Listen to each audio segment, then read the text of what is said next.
సాధించాలనుకున్నది సాధించడం నాకు లాతూ పెట్టిన విద్య. మేమేమన్నా కాదన్నావా బాబు?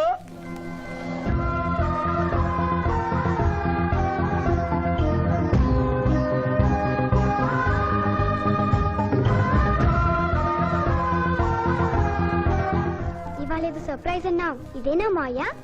Happy birthday mister Pithapuram. నాకా?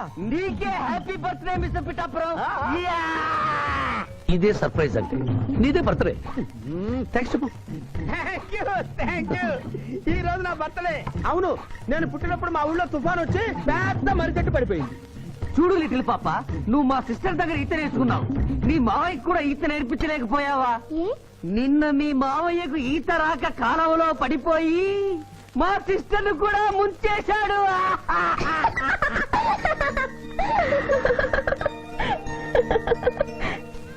Hi Shiva. Hi Shiva. Hello. ఇదేంటి ఆ రోజు ఈ అమ్మాయి మీ గర్ల్ ఫ్రెండ్ అంటే కాదన్నారు? మీ ఇద్దరు ఎక్కడ పడితే అక్కడ కనిపిస్తున్నారు. ఏమంటారు ఈ కాంబినేషన్ ని? చెప్పు శివ. ఆ అమ్మాయి మన టైప్ కాదులే. What do you mean? నాదే టైప్ బ్రదర్. ఏ టైప్ అంటావేంటి? ఫస్ట్ టైం నీ ఫోటో చూపించి వస్తుందేమో కనుక్కోమన్నాడు. ఆ అమ్మాయిని చూసినప్పుడు అలా అనలేదు కదా. పిఠాపురం, నువ్వు ఊరుకో జూనియర్. చెప్పని సిస్టర్ నేను అపార్థం చేసుకుంటుంది. ఇంత ముందంటే నువ్వు అదో టైప్ క్యారెక్టర్, ఎవరు చూసినా వస్తుందేమో కనుక్కోమనేవాడివి. ఇప్పుడు నువ్వు అలా అంటలేదు కదా. ఈ విషయం అమ్మాయికి తెలియాలి కదా. పిఠాపురం. అర్థమైందా ఇతని క్యారెక్టర్? మీ మెళ్ళో తాళి కడుతూ కూడా జడెత్తి పట్టుకున్న అమ్మాయికి కన్ను కొడతాడు. నువ్వు ఇతని వల్ల చిక్కుకున్నావు. ఫినిష్. ప్లీజ్. అదిగా చెల్లెమ్మ, పాపం శివాజీ. Shut up. ఇలాంటి మనిషితో స్నేహం ఏంటా నీకు? పదం. Thank you brother. నేను చేయాల్సింది నువ్వు చేసావు. Bye Shiva. Bye. Sorry junior. Pithapuram, నువ్వేం బాధపడకు. నేను నమ్ముకున్న దేవుడు ఒక్కడే, ఏడుకొండల స్వామి. నేను కోరుకున్న అమ్మాయి ఒక్కతే, శిరీష. శిరీష, ఆగు శిరీష, నీతో మాట్లాడాలి. సారీ. ప్లీజ్ శిరీష, నన్ను అర్థం చేసుకో. అర్థం చేసుకున్నాను. నీలో 10% లాయర్ ఉంటే 90% తిరుగుబోతున్నాడు. ఆ తిరుగుబోతుని సంతోష పెట్టడానికి నీ లాయర్ వృత్తిని వాడుకుంటున్నా. ఆ శివాజీ నాలోంచి ఎప్పుడూ వెళ్ళిపోయాడు. ఇప్పుడు నా గుండె నిండా నువ్వే ఉన్నా. నిన్ను పెళ్లి చేసుకోవాలనుకున్నదే నా జీవిత లక్ష్యం. నీతో నాకు పెళ్ళా? Never. It will never happen in my life. Sirisha, చీ అంటే వెనకబడతావు lawyer? That is none of your business. అది నా పర్సనల్ విషయం. అరే శిరీష నా పర్సనల్ లేడీ బాయా, తెలీదా? నా క్లాస్మేట్, కాలేజ్ మెట్, త్వరలోనే కాటేజ్ మెట్ కూడా చేసుకోబోతున్నా. మిస్టర్ శ్రీనాథ్. అరే ఒప్పుకుంటే 3 ముళ్ళేస్తా, లేకుంటే రేప్ చేస్తా. ఆ కేసు కూడా నీకే ఇస్తా. శిరీష గురించి చెడుగా మాట్లాడితే నీ ప్రాణాలు తీసి ఆత్మహత్య చేసుకున్నామని కోర్టులో నిరూపిస్తాను. జాగ్రత్త.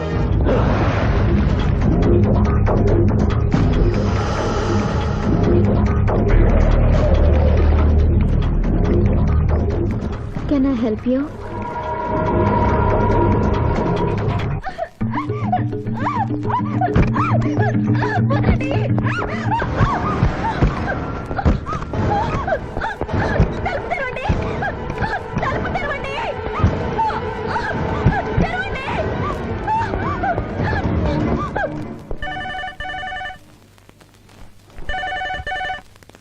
హలో. హలో, నేను స్వర్ణని. నువ్వా? తొందరపడి డిస్కనెక్ట్ చేయొద్దు. లేడీస్ అంటే నీకు ఎంత బలహీనత ఉన్నా శిరీష నువ్వు గొప్పగా ప్రేమిస్తున్నావని స్విమ్మింగ్ పూల్ వద్ద చూశాను. ఇప్పుడు నీ శిరీష డేంజర్ లో పడింది. ఇదో కొత్త ప్లానా? నీ మంచి కోసం చెప్తున్నాను. శిరీషను శ్రీనాథ్ కిడ్నాప్ చేశాడు. శిరీష్ ఎక్కడుంది?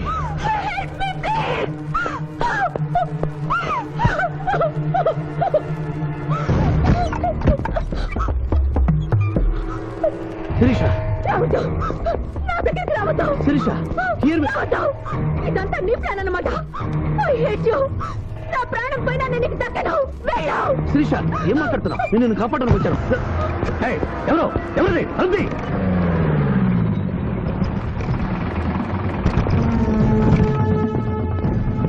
డోర్ ఓపెన్ చేయండి.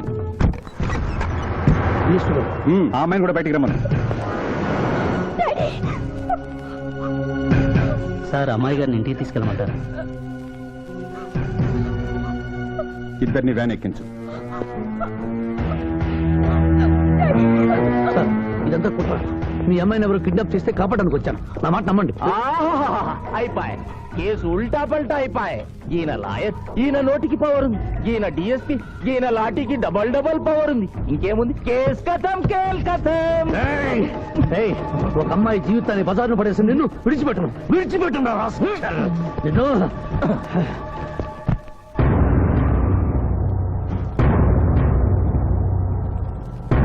నువ్వు చెప్పదలుచుకుంది ఏమైనా ఉందా శివాజీ? ఏం చెప్పంటారు మిస్టర్ జస్టిస్? ఎన్నో కేసుల్లో కంచులాగా మోగిన కంఠం మొగబోయిందని చెప్పంటారు. ఈ క్షణంలో మా ఇద్దరిని ప్రభుత్వాసుపత్రికి తీసుకెళ్తే మేము ఏ తప్పు చేయలేదని నిరూపించుకోగలం అని చెప్పమంటారు. నువ్వు కోరితే నీ కోరిక అంగీకరించడానికి నేను సిద్ధంగా ఉన్నాను. అంగీకరించి లాభమే ఉంది మిస్టర్ జస్టిస్. పెళ్లికి కావలసిన శిరీష జీవితంపై పడ్డ ఈ మచ్చని మీరు తుడిచేయగలరా? ఆమె నిరపరాధిని, రేపు ఆమెను చేసుకోబోయేవని నమ్మించగలరా? ఇమ్మోరల్ యాక్ట్ కింద అరెస్ట్ అయిన మమ్మల్ని మీరు శిక్ష వేయకుండా వదిలేయగలరా? అయితే నిన్ను బార్ అసోసియేషన్ నుంచి డిబార్ చేయటం, ఆమెకు 1000 రూపాయల జరిమానాతో పాటు వారం రోజులు జైలు శిక్ష విధించటం తప్ప మరో పరిష్కారం లేదు. ఉంది జడ్జి గారు.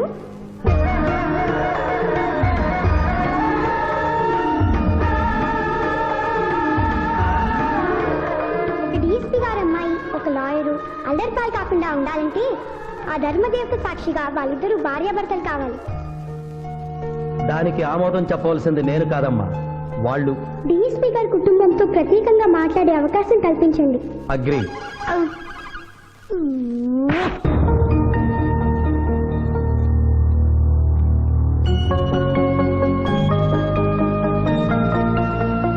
నేను కోర్టులో అలా మాట్లాడడం తప్పా సార్? అవమానంతో ఆత్మహత్య చేసుకునే పరిస్థితిలో ఉన్న మాకు తప్పులేం తెలుస్తాయమ్మా? అలా అనకండి. ఇప్పుడు జరగవలసిన ఆత్మహత్యలు కాదు, వీళ్ళిద్దరిని అల్లరిపాలు చేయాలని వాళ్ళు చేసిన పనిని శుభలేఖలతో శుభంగా ముగించడం. అవును నాన్నగారు, శిరీష్ అంటే శివాజీకి ఎంత ఇష్టమో నాకు తెలుసు. మీరు ఎలాగో కట్నమిచ్చి పెళ్లి చేయలేరు. చెల్లి పెళ్లి జరుగుతుందా లేదా అని అమ్మ నిప్పుడు కుంపటి గుండెల మీద పెట్టుకుని బ్రతుకుతోంది. ఇంత నింద పడ్డాక చెల్లి పెళ్లి చేయలేరు. మీరే ఆలోచించండి.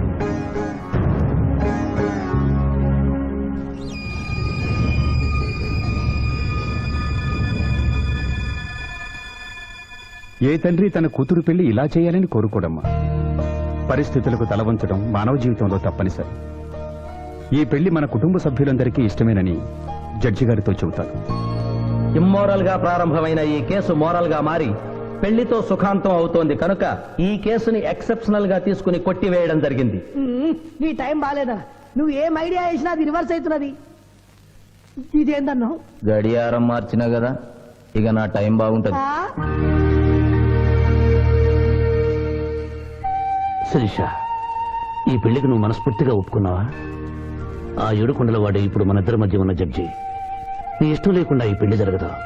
చెప్పు. మీరు దేవుణ్ణి జడ్జి అన్నారు, కానీ నేను ఆ దేవుణ్ణే సాక్షిగా అనుకుని మీరు మారారని ఈ పెళ్లి చేసుకుంటున్నాను. నమస్కారం అండి. రండి, లోపలికి. నమస్కారం పదండి. రేయ్, ఎస్పీ గారు ఫోన్ చేయమని చేసావా? చేయలేదు. చేయలేదా? ఆయన లేకుండా శుభకార్యం ఎట్రా? ఇడియట్. ఏంటి పిఠాపురం, సిగరెట్టా? మా నాన్న ముందు అస్సలు నేను తాను. అదొకటే నువ్వు నాకు ఇచ్చే మర్యాద. బుద్ధి లేని గాడిదే. ఏంటి పిఠాపురం, నా మ్యారేజా? సిస్టర్ మ్యారేజ్ అయిపోయిన వెంటనే నా మ్యారేజ్ చేస్తారు ఫాదర్. నీ దరిద్ర ముఖానికి అదే తక్కువ. కడుపుకు అన్నం తింటున్నావా, గడ్డి తింటున్నావా? పిఠాపురం, ఎక్కడికి? ఆయన క్షమాపణ చెప్పి తీసుకొస్తాను, వెళ్తున్నాను. పో. శుభం. అయ్యా, లగ్న పత్రిక చదవమంటారా? చదవడానికే కదండి వచ్చేదే. చదవండి సార్. నేను చదువుతాను పంతులు గారు. చదువమ్మా. స్వస్తి శ్రీ చంద్రమానేన శ్రీ బహుదాని నామ సంవత్సరం మార్గశిర శుద్ధ దశమి ఆదివారం ఉదయం 11:01 శ్రీ చంద్రకాంత్ గారి ఏకైక పుత్రిక శిరీషను చిరంజీవి సింధు మామగారైన శివాజీకి ఇచ్చి వివాహం చేయుటకు పెద్దలు నిశ్చయించిన శుభలగ్న పత్రిక. మంగళం మహత్.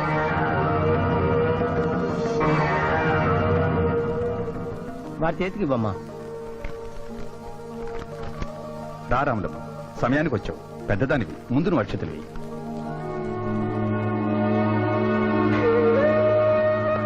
వేయి రాములమ్మ.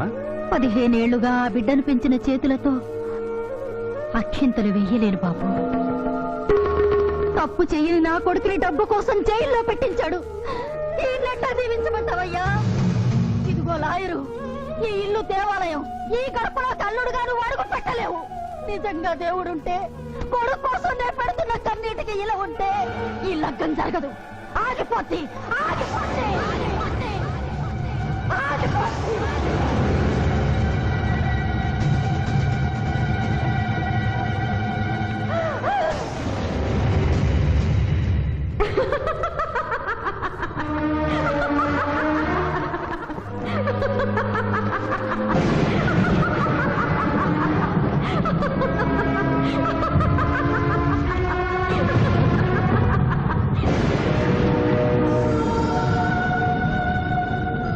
నా కళ్లకు గంతలు కట్టి నువ్వు నీలాంటి లాయర్లు ఇన్నాళ్లు నన్ను హింస పెట్టారు. నిన్ను చూసి పగలబడి నవ్వే అవకాశం ఇన్నాళ్లకొచ్చింది నాకు.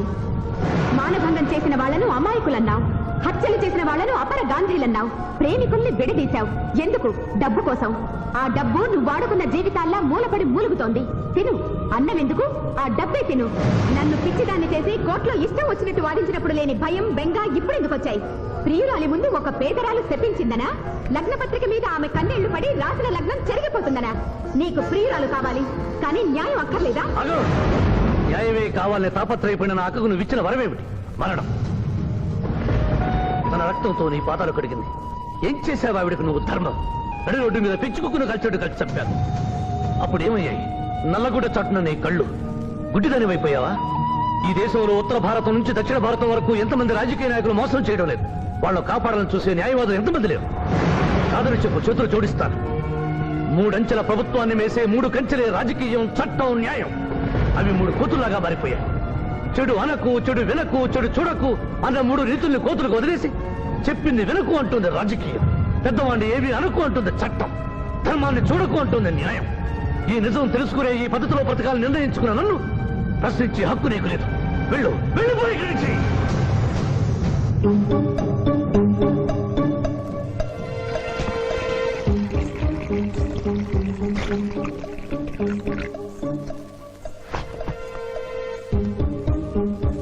శివాజీ గారు, ఇది మనిద్దరిని భార్యాభర్తని చేసే పసుపు కాగితం.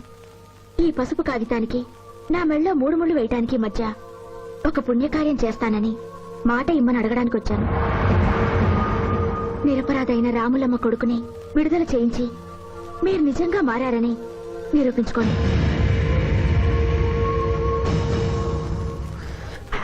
అలా నువ్వు సల్లదావుడు ఎప్పుడు శురు చేసావు? బిల్కుల్ మందు బంద్ చేసినవే. ఏమ్రు మధ్యలో దావుడు ఉంటే మజాక్ అనుకున్నావు? ఆ. బాడీ మొత్తం కూలింగ్ అవుతుంది, ఆ. దమాక్ సాఫ్ అవుతుంది. అవ్వాలా నువ్వు మందెందుకు బంద్ చేసినవే? ఏమున్నదిరా భయ్, మనకు ముందెనక మొత్తం దుష్మన్ గాలేనా? అవు. మందు జర్ర ఓవర్ ఇట్లా అనుకో, ఆ. వెనక నుంచి ఎవడన్నా వేసేస్తే అవ్వ. ఎవడో ఎందుకు నువ్వే వేసేస్తే శివాజీ వెనక నుంచేం కర్మ, ముందు నుంచే వేశాడు. ఏంది భయ్యా లొల్లి? చెప్పే సక్కగా చెప్పు. నేను ప్రాసిక్యూషన్ వీక్ చేసి కేసు కొట్టేసేలా చేస్తానన్నా వినకుండా ఆ బాబ్జీ గారి మరదల మర్డర్ కేసు శివాజీకి ఇచ్చారు కదా, ఏం చేశాడు చూడండి. అరే దమాక్ దినాక్ బాయ్, పాయింట్ చెప్పు. ఆ మర్డర్ కేసులో అసలు ముద్దాయి నువ్వేనని కేసు తిరగదోడుతున్నారు. అట్టయితది పైసలు ఇచ్చినాం, పైసలు అయిపోయింది కదా. ఏటయ్యేది, మీ కేసు సుప్రీంకోర్టు దాకా తీసుకెళ్లొచ్చు. ఇది ఎక్కడ న్యాయమయ్యా? న్యాయం ఎలా ఉండబట్టే మీరు ఎంపీ అయ్యారు, దాన్ని ఎందుకు తిడతారు? ఏం చేయాలో ఆలోచించండి. అరే గిదంతా నీ దిక్కేంచైంది నాయన. వాడు తాంబూలాలు తీసుకున్న నాడే తంబాకు నలిపినట్టు నలిపేస్తా అన్న. నువ్వేమన్నావు? నేనేమన్నా? మర్డర్ చేసుడెందుకు, మనసు పడ్డదాన్ని మానభంగం చెయ్యి అన్న. తప్పారా? అప్పుడు సరే, ఇప్పుడు ఏం చేయమంటున్నావు? టీకై మర్డర్ చెయ్యి.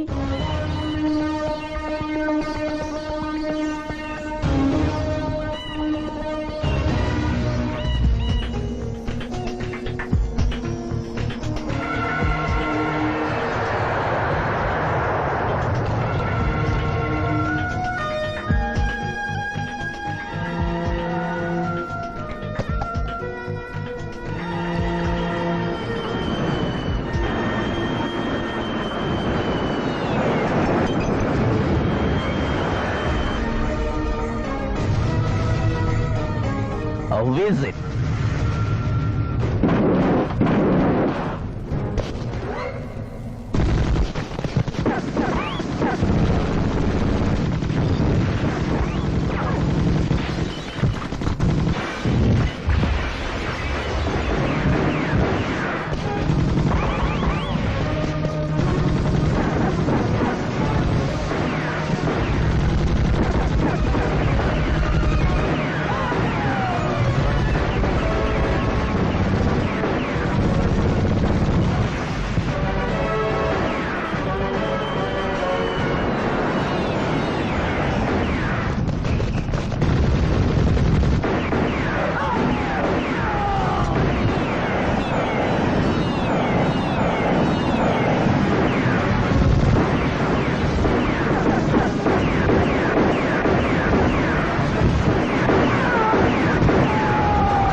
మీరెవరినైనా వికృతంగా ఉన్నారు. AK-47 బదులు కత్తులతో కనిపిస్తున్నారు. ప్రభుత్వం మారిందా? కాదు, నువ్వే లోకం మారావు. అంటే నరకానికి వచ్చావు. పద. ఇదేమిటి రంగుల డ్రైనేజీయా? తప్పు, అలా అనకూడదు. ఇది వైతరణి నది.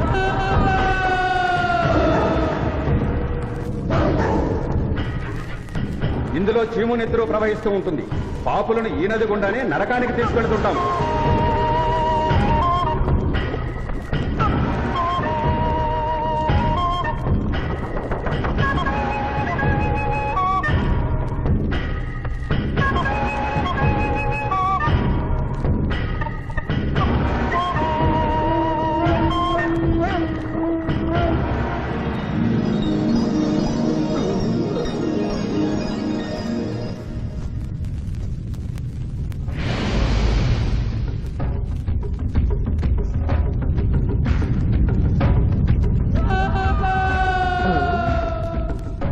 అది ఏమి కోత?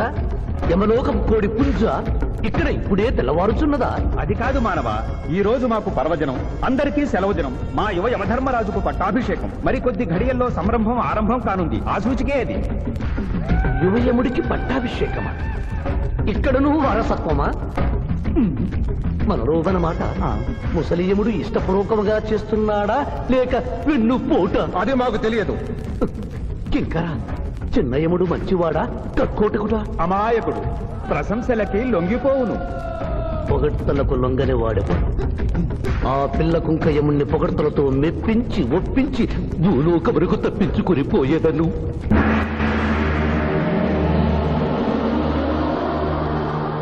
మానవ, మేము ఈ కిరీటము ధరించినప్పటికంటే ఇప్పుడు మీ పొగడ్తలే మాకు కడు సంతోషము కలిగించుతున్నవి. ఈ శుభ సమయమున నీకొక వరము ఇచ్చుచుంటే కోరుకొనుము. అదియును నీ పునర్జన్మము. కుమారా, ఇతడి శిక్షలు నిర్ణయించవలేను గాని వరములు ఇయ్యరాదు. ముందు ఈ పాపిని విచారించుము. చిత్రగుప్త ప్రభు, అగ్రసంధానిని తెరచి ఇతడి పాపముల చిట్టా ప్రకటింపు. చిత్తం.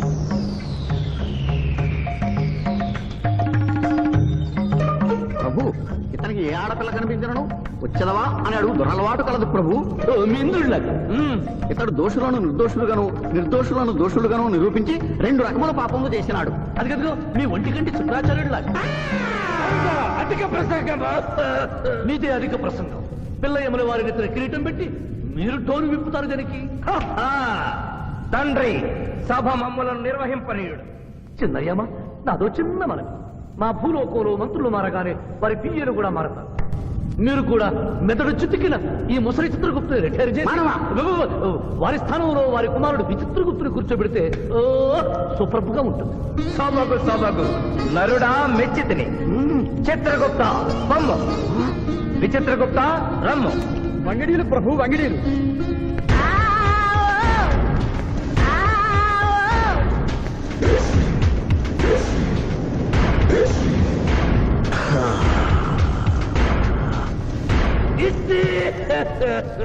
ముందరికి శిక్ష విధింపము. ఇప్పటికే వైతరణి నది పొంగి పొర్లుచున్నది. మీరు ఉమ్మి ఉద్ధృతి ఆపినా ఉత్తమము. మీ వైద్యుని ఉప్పొంగటం తర్వాత ఇక్కడ నా హృదయం టెన్షన్తో రగిలిపోతుంది. ఇదే మా భూలోకంలో అయితే కోర్టుకెళ్ళి వాదించుకునేవాళ్ళం. ఈ యమలోకంలో నాకు న్యాయం జరుగుతుందని గ్యారంటీ ఏమిటి? మడి వచ్చినయ్యమా? మానవ, మా ముందు సమవర్తి ఉన్నది. ఇది నిప్పు, ఇది మంచు. తక్కువ శిక్ష వేస్తే మంచు కరుస్తుంది, ఎక్కువ శిక్ష వేస్తే నిప్పు కాలుస్తుంది. ఏం జరిగింది? చీయ కాలు కాలినది, తోలు ఊడినది. అయ్యయ్యో చిన్నయ్యమా, అనగా ఏదియో లోపము జరిగి ఉన్నది. నిజముగా ఇతని ఆయువు మూడినదా లేదా? ఒక క్షణము ప్రభు. అగ్రసంధానిలో ఉన్న లెక్కల ప్రకారము ఈ యువకునకు 25 సంవత్సరముల 3 మాసముల 2 రోజుల 8 గంటల 5 నిమిషముల 17 క్షణములే ఆయుష్ ఉన్నది ప్రభు. అది పూర్తయినది. మన్నించి యువరాజా, ఇది ఏ కాలమానం ప్రకారం లెక్క కట్టినారు? ఆంగ్ల కాలమానము ప్రకారము. తమరి పదవి ఊడిన. నేను పుట్టింది తెలుగు గడ్డ మీద, నేను పెరిగింది తెలుగు భూమి మీద, పండుగలు జరిపించింది తెలుగు పంచాంగం చూసి, కానుకలు అందించింది తెలుగు దేవుళ్ళకి. అట్లు నా బ్రతుకు తెలుగు రీతిలో ఉండగా చావు ఆంగ్ల రీతిలో ఉండవచ్చునో? ఇతని ఆక్రోశము తప్పితే ఈ రెండింటికి ఏమీ తేడా లేదు ప్రభు. పైగా ఆంగ్ల కాలమానమును భూలోక మంత్రులు అనుసరిస్తున్నారు. ఇది ముసలి యజ్ఞం. ఆంగ్ల సంవత్సరానికి 365.25 రోజులు, తెలుగు సంవత్సరానికి 354 రోజులు. అంటే సంవత్సరానికి 11.25 రోజులు తగ్గుతూ ఉంటే 2 సంవత్సరాల 6 నెలలకు ఒకసారి అధిక మాసం కలిపి పూర్తి చేస్తారు. ఆ ప్రకారం నాకు ఇంకా 11.25 రోజులు ఆయుష్షు ఉంది. అందుకే మీ కారు కాలినది. ఇంకొకసారి పెట్టి చూడు, తోలు ఊడడం కాదు, లెగ్గే పోతుంది. మానవ, నీ తర్కము మాకు బాగుగా నచ్చినది. 11 రోజుల పాటు నిన్ను భూలోకములకు పంపెద. ధర్మరాజా, నరకము చూసిన కళ్ళతో భూలోకము చూసుటయా వీల్లేదు. అయ్యో, సింహాసనం ఎక్కిన ఫస్ట్ డేనే మీ మాట వారు వచ్చారని ఇవ్వడం లేదు. మీరు యోయమ ధర్మరాజా, పిల్ల కుంక యమున వారా, లేక వారికి రబ్బరు స్టాంపా కదా? తండ్రి, మీరు నోరు మూసుకున్న బాగుండును. ఒక మానవునికే ప్రభావితుడవై తండ్రిని, యమధర్మరాజును నన్నే నోరు మూసుకమందువా? నీ తల 1000 వక్కలు గావించదా? ఈ క్షణమే మిమ్మలను నా సభ నుండి బహిష్కరించుతున్నాను. అయినతో నిన్ను ఈ క్షణమే యమపురి నుండి తరిమివేయుతున్నాను.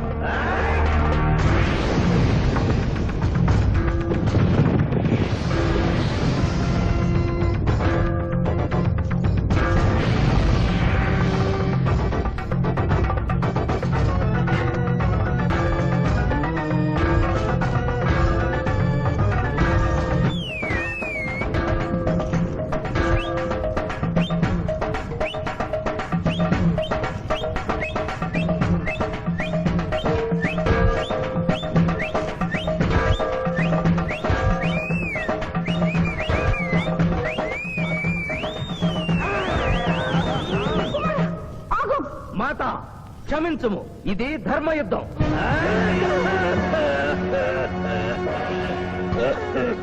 యుద్ధమునకు తాత్కాలిక విరామము.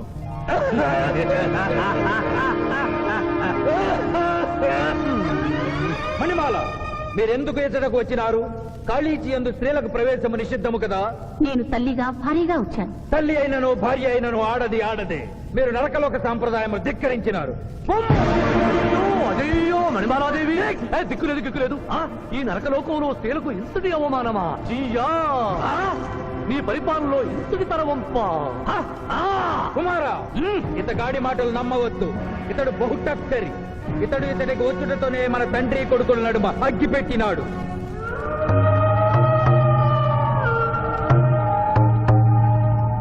విషాదేవి ప్రవేశించినది. కాళీచి రేపటికి వాయిదా పడినది. ఈ సమస్యకు పరిష్కారము రేపు కనుగొడదాం.